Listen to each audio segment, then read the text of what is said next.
Hello everyone, welcome back to our channel Future Study. तो इस video में जो बीए प्रोग्राम के स्टूडेंट है, जो डिसिप्लिन सब्जेक्ट है आपके पास एजुकेशन सेमेस्टर फर्स्ट में, जो आपकी ये शिक्षा की मूलभूत संकल्पना है विचार, इसके इंपॉर्टेंट क्वेश्चन विद आंसर आपको इस वीडियो में बताने जा रहे हैं। और ये एसओए रेगुलर एनसीईआरटी सभी स्टूडेंट के लिए, बीए प्रोग्राम स्टूडेंट के लिए। तो इसमें जो हमने आपका यूनिट सेकंड है, उसका चैप्टर आपका सेकंड हमने लिया है। इससे पहले जो यूनिट आपका फर्स्ट था, उसका चैप्टर फर्स्ट हमने करा दिया। यूनिट सेकंड का जो हमने चैप्टर फर्स्ट करा दिया था, अब इसमें सेकंड का सेकंड चैप्टर कराने जा रहे हैं। तो वो सभी वीडियो आप ज़रूर देख लीजिएगा, आपके लिए सभी वीडियो इंपॉर्टेंट होने वाली है। इसमें जितने भी क्वेश्चन बनते हैं ना सेकंड चैप्टर से, वो सभी कंप्लीट हो जाएंगे। इस वीडियो को देखने के बाद जो यूनिट सेकंड का चैप्टर कंप्लीट हो जाएगा आपको एक ही वीडियो में। तो पहले देखिए, आपकी जो हेडिंग है स्टडी मटेरियल की, चैप्टर का नाम है सांस्कृतिक और शिक्षा। तो क्वेश्चन किस टाइप से पूछे जाएंगे? सांस्कृतिक का अर्थ स्पष्ट कीजिए, साहित्यिक विशेषताओं का वर्णन कीजिए। तो यहाँ पर साहित्य की जगह सांस्कृतिक लिखा होगा, ठीक है, तो ये समझ जाएगा, गलती से लिख गया। एंड सेकंड क्वेश्चन है संस्कृति की परिभाषा दीजिए तथा संस्कृति के महत्व का वर्णन कीजिए। क्वेश्चन थर्ड है संस्कृति कितने प्रकार की होती है। क्वेश्चन फोर है शिक्षा और संस्कृति में संबंध को स्पष्ट कीजिए। क्वेश्चन फाइव है संस्कृति का शिक्षा पर प्रभाव का वर्णन कीजिए। शिक्षा का संस्कृति पर प्रभाव का वर्णन कीजिए। और जो आपका लास्ट क्वेश्चन है, इनके ऊपर आपको टिप्पणी करनी है, इन तीनों के ऊपर। तो ये जितने भी क्वेश्चन अभी बताए, सभी का आंसर आपको इसी वीडियो में कंप्लीट मिलने वाले हैं, ठीक है। तो चलिए स्टार्ट करते हैं। आपको क्वेश्चन समझ में आ, तो आप सभी को क्वेश्चन तो समझ में आ गए कि आपके पेपर में किस टाइप से क्वेश्चन पूछेंगे। इस चैप्टर से अगर कोई क्वेश्चन बनता है तो आपको, चलिए हम इस क्वेश्चन के आंसर आपको बताना स्टार्ट करते हैं। तो सबसे पहले आपको संस्कृति की परिभाषा, प्रकार, अहम विशेषताएं। तो इसका देखिए, यहाँ से आपका स्टार्ट है। इसकी अर्थ है परिभाषा। अहम परिभाषा, संस्कृति एक ऐसा पर्यावरण है जिसमें रहकर मनुष्य एक सामाजिक प्रणाली बनता है। वास्तविकता यह है कि यदि मनुष्य से उसकी संस्कृति छीन ली जाए तो वह पशु बन जाएगा। तो पर्यावरण को सांस्कृतिक कहते हैं, और जो मनुष्य है ना समाज में रहता है, सामाजिकरण बनकर संस्कृति के द्वारा रहता है। अगर उसकी संस्कृति उससे छीन ली जाती है ना, तो वो एक पशु के समान हो जाता है, वो पशु बनकर रह जाएगा समाज में।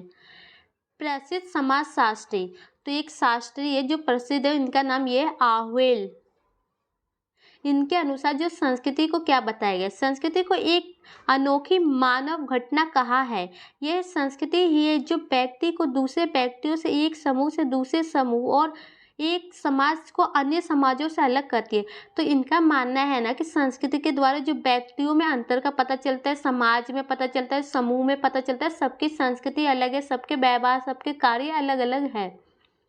एंड आपका यहाँ एक राइटर है मैकाइवर के अकॉर्डिंग, जो इनकी संस्कृति की क्या है, हाँ, संस्कृति हमारे जीवन के दैनिक व्यवहार, कला, साहित्य, धर्म, मनोरंजन व आमोद प्रमोद, रहन सहन और विचार की विधियों में हमारी प्रकृति की अभिव्यक्ति है।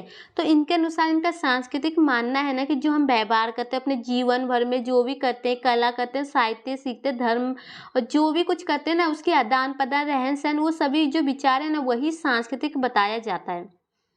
एंड अब यहाँ पर नेक्स्ट क्वेश्चन आपका है संस्कृति के प्रकार। आपसे प्रकार पूछे जाए तो दो प्रकार के होते हैं, कौन कौन से होते हैं? तो देखिए, भौतिक संस्कृति। भौतिक संस्कृति के अंतर्गत संस्कृति के बाह्य रूप शामिल है। इसके अंदर सब बाह्य रूप, मतलब जो बाहर की चीजें होती है वो शामिल है, और इस वाले में अंदर की चीजें। देखिए, समाज के व्यक्तित्व की वेशभूषा, खान पान, उद्योग, व्यवसाय, धन संपत्ति आदि भौतिक संस्कृति के अंग है। तो आपको पता चल गया, जो आप खाते पीते हैं, वेशभूषा, जो कपड़े पहनते, व्यवसाय, काम धंधे, धन संपत्ति, ये सब बाहर की सांस्कृतिक है। सेकंड पॉइंट है अभौतिक संस्कृति। इसमें जो आंतरिक, अभौतिक संस्कृति का संबंध व्यक्ति के विचार, विश्वास, मूल्यों, धर्म, भाषा, साहित्य आदि से होता है। इस प्रकार भौतिक संस्कृति में मूर्त वस्तुएं सम्मिलित की जाती है। और इसका किससे होता है? जो आपके विचार है, विश्वास है, धर्म, भाषा, साहित्य, इन सब से होता है। इसमें कौन सी मूर्त वस्तुएं शामिल की जाती है, और जबकि अभौतिक संस्कृति में अमूर्त होती है। तो ये आपको दोनों समझ में आ गए, दो प्रकार के होते हैं, क्या क्या होते हैं, किस टाइप से होते हैं। अब आपका नेक्स्ट क्वेश्चन स्टार्ट होने जा रहा है संस्कृति की विशेषता। आपसे पेपर में विशेषताएं पूछे तो देखिए, संस्कृति की प्रकृति को केवल कुछ परिभाषाओं के आधार पर ही समझा जा सकता है। इस दृष्टि से है कि संस्कृति की प्रमुख विशेषता के संदर्भ में इसकी प्रकृति को स्पष्ट किया जाए। तो इसकी कुछ परिभाषाएं है, उसके आधार पर आप समझ सकते हो। तो कुछ यहाँ पॉइंट अच्छे लिखे हैं जिसके अकॉर्डिंग आप संस्कृति की जो विशेषता के बारे में अच्छी तरह से आप जान सकते हैं। तो जो फर्स्ट पॉइंट आपका, संस्कृति मनुष्य द्वारा निर्मित होती है। तो इनका कहना कि जो मनुष्य द्वारा ये प्राप्त होती है, निर्मित होती है। संस्कृति का तात्पर्य उन सभी तत्वों से होता है जिनका निर्माण मनुष्य स्वयं ने किया है। तो इनका मानना है कि जो मनुष्य है ना, वो सब जो निर्माण करता है ना, संस्कृति का स्वयं करता है। उदाहरण के लिए हमारे जीवन जिन विश्वास, विचार, व्यवहार के तौर तरीके, तरह तरह के उपकरणों से प्रभावित होता है, वो सभी मनुष्य द्वारा निर्मित है, इसलिए ये संस्कृति के अंग है। तो जो भी आपके विश्वास, विचार, व्यवहार, वो सब मनुष्य द्वारा ही बनाए जाते हैं उपकरणों। तो ये सब जो संस्कृति के अंग है। सेकंड पॉइंट है, संस्कृति सीखा हुआ व्यवहार है। और ये सीखा हुआ व्यवहार है। संस्कृति की एक प्रमुख विशेषता यह है कि ये सीखा और स्वयं व्यक्ति के अनुभवों का परिणाम होती है। तो इनमें ये तो ये कहना है, इसको सीखा भी गया और ये जो व्यक्ति का अनुभव होता है ना, स्वयं का, उसका परिणाम होती है। संस्कृति में जिन व्यवहार, नियम और उपकरणों वो समावेश होता है, उन सभी को हम सीखकर प्राप्त करते हैं। वो सभी हम सीखकर प्राप्त करते हैं। इस आधार पर प्रसिद्ध मानव शास्त्री हॉल ने लिखा है, संस्कृति सीखे हुए सभी व्यवहारों की संपूर्णता है। तो जो भी आप व्यवहार सीखते हैं ना, उसको अपने जीवन में उतारते, वही है संस्कृति। तो जो आपका नेक्स्ट पॉइंट है, थर्ड, संस्कृति में हस्तांतरित होने का गुण है। मतलब ये एक पीढ़ी से दूसरे पीढ़ी में जाने की योग्यता इसके पास, विशेषता, इसका गुण है। संस्कृति किसी एक पीढ़ी को नहीं होती। ये एक बात जो विशेषता संस्कृति का अंग बन जाती है, उन्हें सीख की प्रक्रिया के द्वारा एक पीढ़ी से दूसरी पीढ़ी को हस्तांतरित कर दिया जाता है।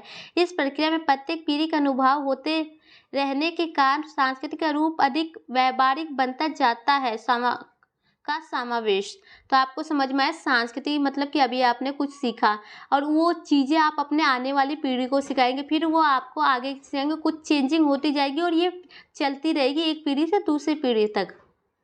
4 पॉइंट है जो आपका है, सांस्कृतिक में सामाजिकता का तत्व है। संस्कृति किसी एक व्यक्ति की संपत्ति नहीं होती, बल्कि ये पूरे समूह की विशेषता होती है।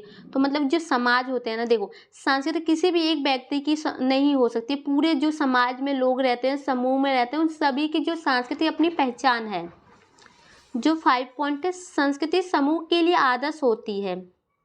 यह सच है कि किसी भी संस्कृति को दूसरों की तुलना में उच्च अथवा निम्न नहीं कहा जा सकता, लेकिन व्यावहारिकता रूप से प्रत्येक समूह अपनी संस्कृति को अपने लिए आदर्श मानता है। इसी के फलस्वरूप सांस्कृतिक आधार भिन्न समूहों एक दूसरे से संघर्ष भी करने लगते हैं।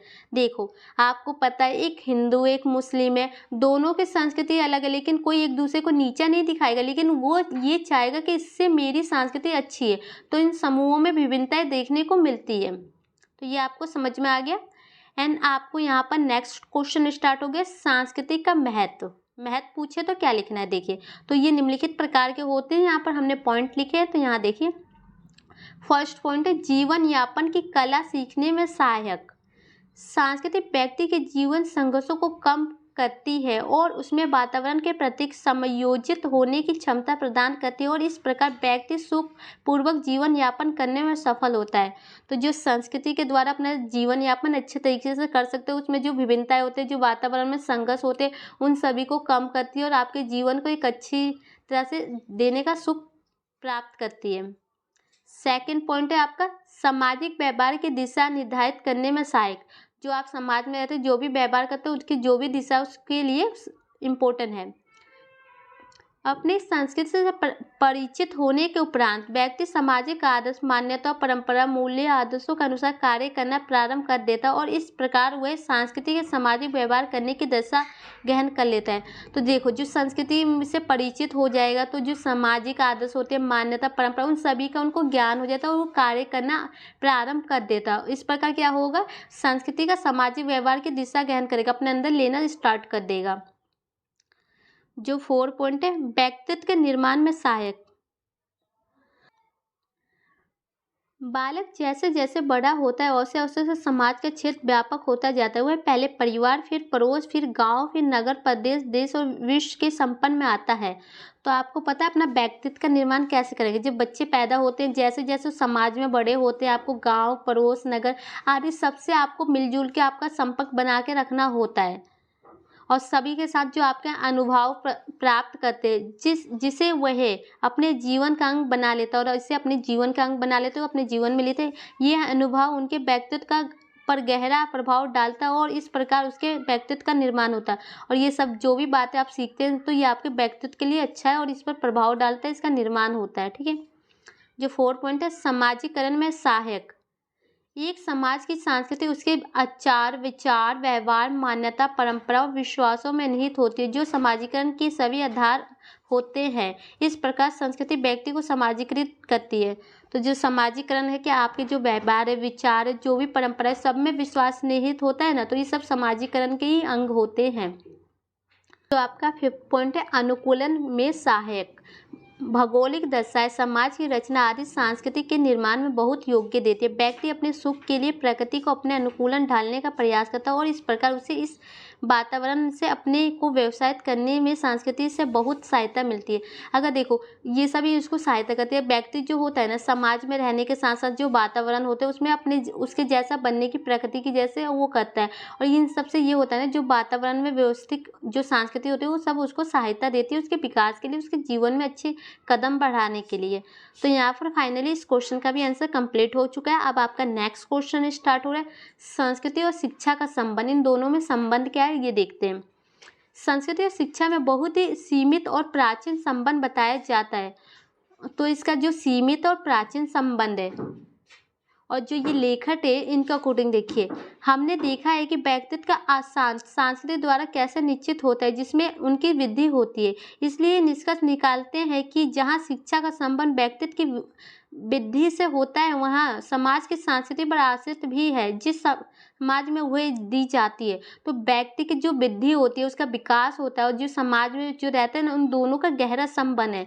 बिना शिक्षा के और बिना संस्कृति के कोई अपना विकास नहीं कर सकता। संस्कृति और शिक्षा का संबंध इस तथ्य से भी ज्ञात होता है कि शिक्षा संस्कृति के विषय वस्तु का विकास करती है और जो शिक्षा है संस्कृति के विषय वस्तु का भी विकास करती है और उसका एक महान कार्य होता है और ये महान कार्य करती है। विद्वानों ने बताया है कि शिक्षा का एक कार्य समाज की परंपराओं, प्रथा, रीति रिवाज, ज्ञान, विज्ञान, कला आदि को संपन्न बनाना है। तो जो संस्कृति के जरिए, जो शिक्षा के जरिए जो रीति रिवाज होते हैं, जो संस्कृति, उस सबको आगे बढ़ाना और संपन्न बनाना होता है शिक्षा के द्वारा। विद्यालयों द्वारा इन सब का ज्ञान दिया जाता है। जो आपके स्कूल में भी आपकी शिक्षा संस्कृति के ऊपर आपको बताया जाता है, पढ़ाया जाता है। छात्रों को इन्हें स्वीकार करने में अध्यापक एवं अभिभावक तैयार करते हैं। इस तथ्य से संस्कृति एवं शिक्षा की घनिष्ठता मालूम होती है और जो टीचर और छात्र दोनों के बीच में संबंध होते हैं और संस्कृति के बारे में उन्हें बताया जाता है, तो दोनों में संबंध है। शिक्षा का लक्ष्य, शिक्षा का पाठ्यक्रम एक शिक्षा की विधि के संदर्भ में ही होना, दोनों में घनिष्ठ संबंध कहा जाता है। तो जो शिक्षा है और उसके जो लक्ष्य पाठ्यक्रम होते हैं, उसको विधि होते हैं, उन दोनों में घनिष्ठ संबंध कहा जाता है। शिक्षा वास्तव में एक समुदाय के पूरे जीवन के अलावा और कुछ नहीं है। जो शिक्षा क्या है, समुदाय के पूरे जीवन में जो भी आपके कुछ चलता है उसके अलावा कुछ नहीं है।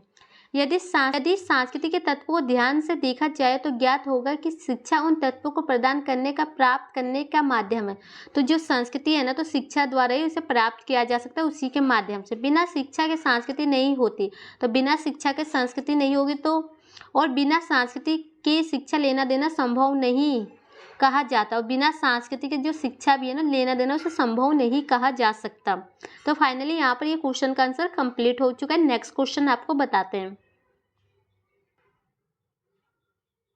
संस्कृति का शिक्षा पर प्रभाव। तो ये नेक्स्ट क्वेश्चन है, जो संस्कृति है ना उसका शिक्षा पर क्या प्रभाव पड़ता है। तो देखिए, आज किसी भी समाज की शिक्षा उसके धर्म, दर्शन, उसके स्वरूप, उसके शासन तंत्र, उसकी अर्थव्यवस्था, मनोवैज्ञानिक खोज और वैज्ञानिक आविष्कारों पर निर्भर करती है। इन्हीं इन्हें ही दूसरे शब्दों में शिक्षा के दार्शनिक, समाजशास्त्रिक, राजनीतिक, आर्थिक, मनोवैज्ञानिक और वैज्ञानिक आधार कहते हैं। तो जो आपको पता है, जो आज के समय में जो शिक्षा क्या है, जो आपके धर्म है, शासन है, जो अर्थव्यवस्था, राजनीतिक स्वरूप, इन सब के जो आविष्कार पर निर्भर करते हैं, इन्हीं को शिक्षा कहते हैं। अगर इसको दूसरे शब्दों में आप समझने का प्रयास करेंगे ना, तो देखिए, दार्शनिक, समाजशास्त्रिक, राजनीतिक, आर्थिक, मनोवैज्ञानिक और वैज्ञानिक आधार कहते हैं। इन्हें इन सबसे नाम से जानते हैं। समाजशास्त्रीय आधारों में सबसे अधिक प्रभावशाली तत्व समाज विशेष की सांस्कृतिक होती है। जो समाज में सबसे अधिकारी, जो प्रभावशाली तत्व मतलब इम्पोर्टेंट होती है, उसे क्या कहते हैं? सांस्कृतिक। और यह प्रभाव निम्न प्रकार के, और इसका प्रभाव निम्न प्रकार के शिक्षा पर पड़ता है। तो देखिए, तो यहाँ पर कुछ अच्छे पॉइंट लिए। फर्स्ट पॉइंट देखिए, शिक्षा के उद्देश्यों पर संस्कृति का प्रभाव। जो शिक्षा का उद्देश्य है उसमें संस्कृति का क्या योगदान है? तो देखिए, संस्कृति के अंतर्गत समाज विशेष के रहन सहन और खान पान की विधियाँ, व्यवहार, रीति रिवाज, परंपरा, धार्मिक विश्वास, कला, कानून, नैतिकता, साहित्य, संगीत, भाषा, विचार, मान्यता, आदर्श और मूल्य आदि सब सम्मिलित है। तो जिस संस्कृति के अंदर क्या क्या चीज़ें आती है, तो आपको पता चल गया, खाने पीने से लेके आपके रीति रिवाज, जो धार्मिक विश्वास, कानून, नैतिक, सब कुछ शामिल किए जाते हैं, जिसे सामाजिक धरोहर कहा जाता है। मनुष्य एक सामाजिक प्रणाली, उसकी आवश्यकताएं, आकांक्षाएं समाज के संस्कृति के अनुसार ही होती है। तो आपको पता चलेगा कि जो मनुष्य क्या है, सामाजिक प्रणाली, उसकी जो भी आवश्यकताएं होती है, आकांक्षाएं, वो समाज के द्वारा, संस्कृति के द्वारा ही होती है। जिस समाज की संस्कृति का आधार आध्यात्मिक होता है, उस समाज की शिक्षा का उद्देश्य ही बालक की आध्यात्मिक उन्नति और विकास करना होता है। अगर मान लीजिए जो आपकी संस्कृति है उसका आधार है आध्यात्मिक, तो जो शिक्षा है ना, उसका भी उद्देश्य होगा जो बालों की आध्यात्मिक उन्नति और विकास करने का। इस प्रकार किसी समाज की संस्कृति उस समाज की शिक्षा के उद्देश्यों को गहन रूप से प्रभावित करती है। तो किसी भी समाज की जो संस्कृति है ना, उस समाज की शिक्षा को प्रभावित करती है। सेकंड पॉइंट है, शिक्षा के पाठ्यक्रम पर संस्कृति का प्रभाव।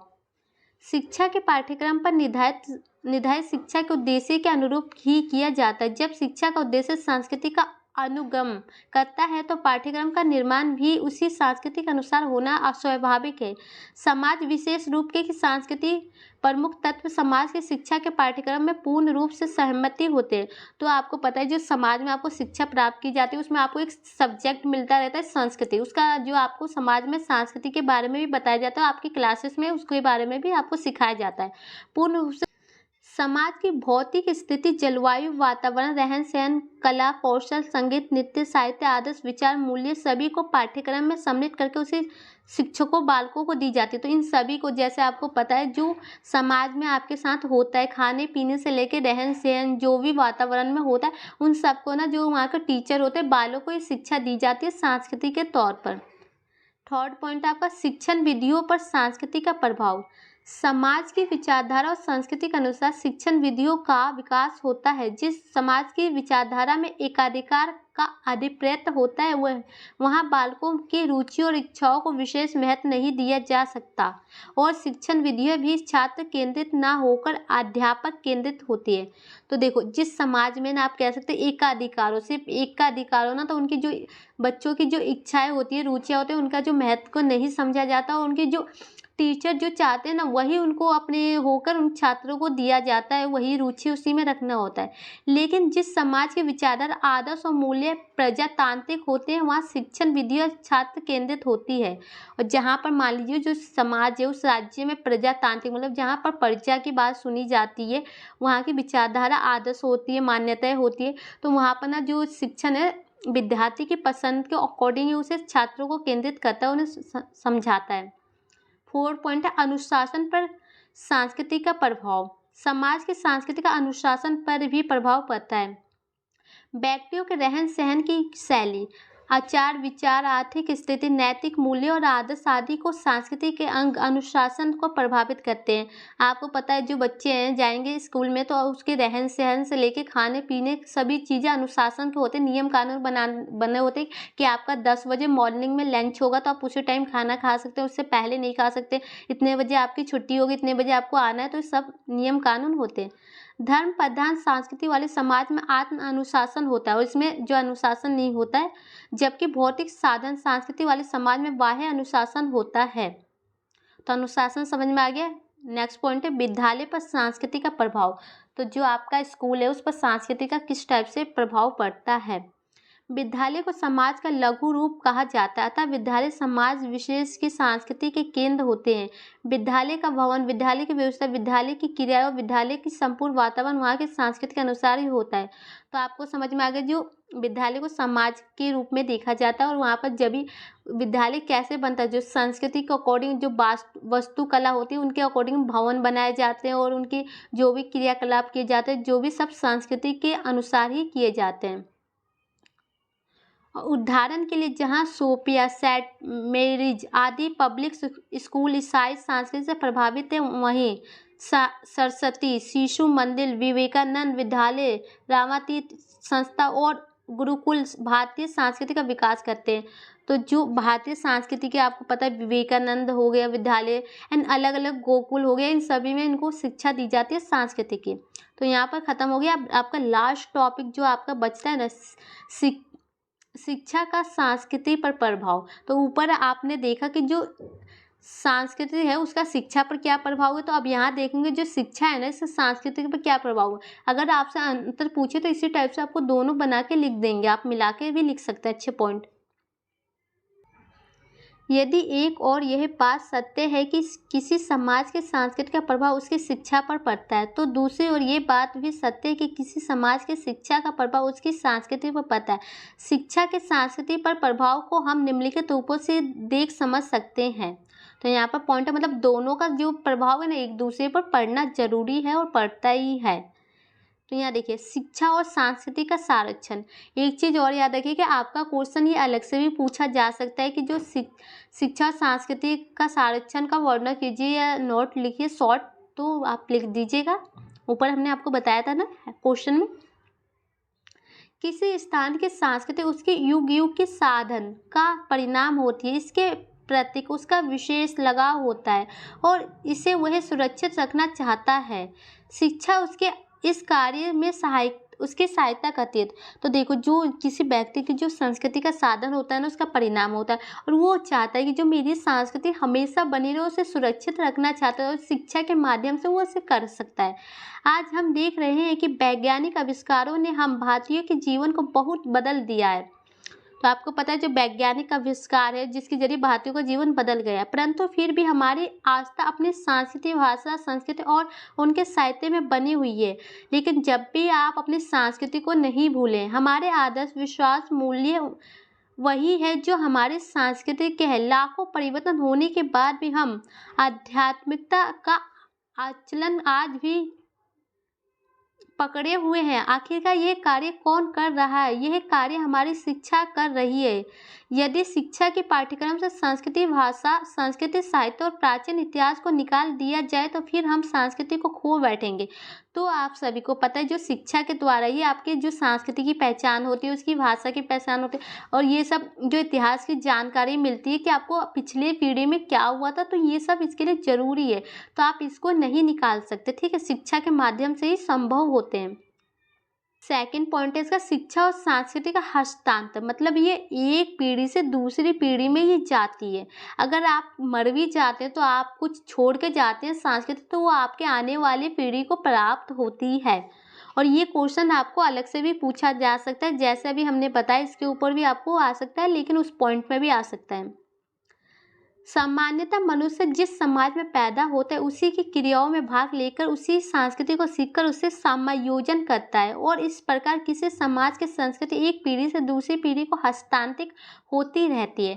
अगर आपने हिंदू समाज में जन्म लिया तो आप हिंदू समाज की जो संस्कृति होती है ना उसे आगे की ओर ले जाएंगे, ना कि आप मुस्लिम समाज की संस्कृति को आगे की ओर ले जाएंगे।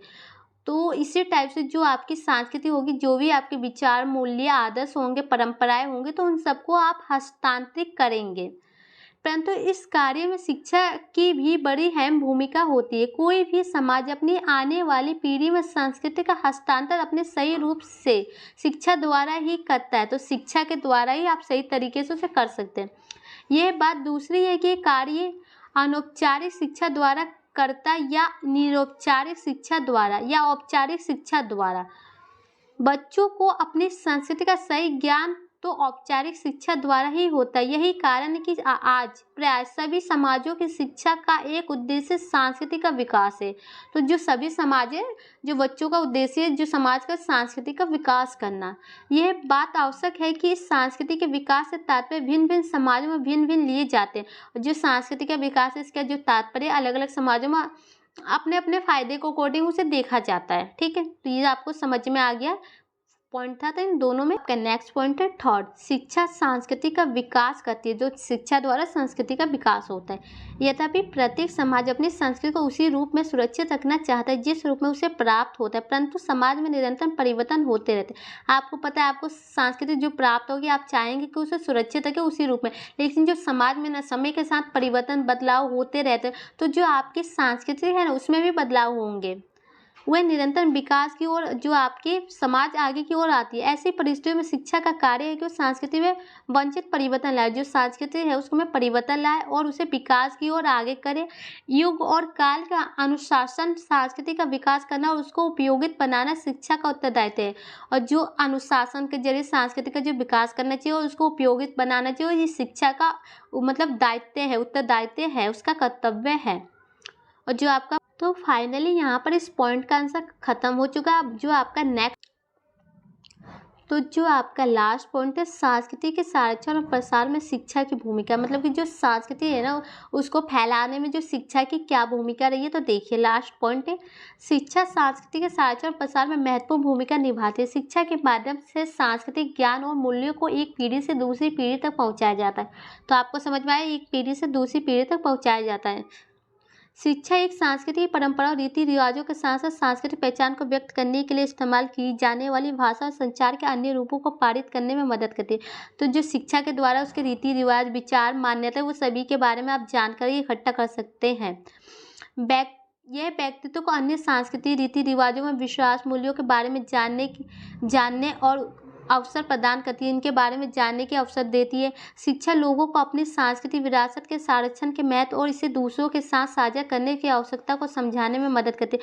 तो इसके जो संस्कृति है उसको आप आगे की ओर फैलाएं और दूसरों के साथ शेयर करें, इसके बारे में भी आपको शिक्षा के द्वारा पता चलता है। तो यहाँ पर हमने जो भी पॉइंट बताया ना आप उसे लिख सकते हैं। आप अगर आपको देखो, आपको इसको रटना नहीं है, बस आपको इसको समझ जाना। अगर आपने इस चैप्टर को समझ लिया ना तो आपके लिए चैप्टर कुछ भी नहीं। आप बना के ना इस क्वेश्चन का आंसर इतने अच्छे तरीके से लिख सकते हैं कि आप पूछो मत। लेकिन आप वीडियो को 1 से 2 बार देख के अच्छे से पॉइंट को समझिए कि इसमें बताया क्या जा रहा है, ये नहीं कि आपको इसको रटना है। ठीक है, और वीडियो अच्छी लगे तो लाइक से जरूर कीजिएगा। अगर नेक्स्ट वीडियो चाहिए तो कमेंट कीजिए।